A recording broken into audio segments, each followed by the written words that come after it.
আজ করে নিচ্ছি আপেল পিঠা। তার জন্য 1 কাপ চালের গুঁড়ো নিয়েছি, আতপ চালের গুঁড়ো।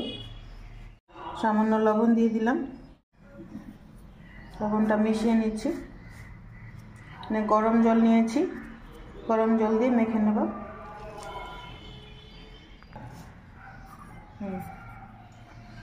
অল্প অল্প জল দিয়ে মেখে নিতে হবে। চালের গুঁড়োটা মেখে নিয়েছি ঠিক এইভাবে। অল্প অল্প করে নিয়ে নেব, এতটা করে নিয়ে গোল করে নেব। এভাবে নিয়ে বাটি করে নেব। তেলের পুর নিয়েছি, পুরটা গোল করে নেব। মাঝখানে দিয়ে বন্ধ করে নিচ্ছি। এইভাবে গোল করে নিয়েছি।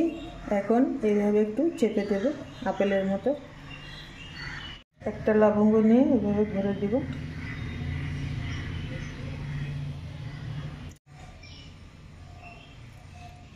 এইভাবে সবগুলো পিঠে বানিয়ে নিচ্ছি।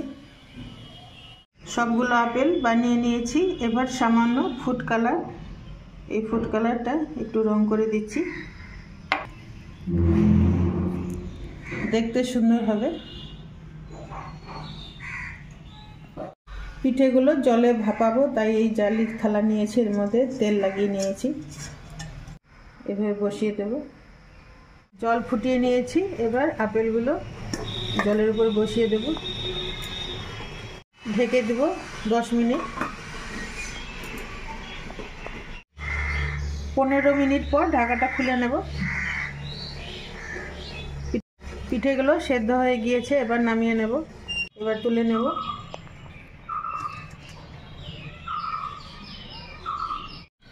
এভাবে তোমরা তৈরি করে নাও আপেল পিঠা। রেসিপিটা তোমাদের ভালো লাগলে লাইক, কমেন্ট, শেয়ার করো। আমার চ্যানেলটাকে সাবস্ক্রাইব করো। একটা ভেঙে দেখাচ্ছি, এখনো গরম আছে। কত সুন্দর হয়েছে।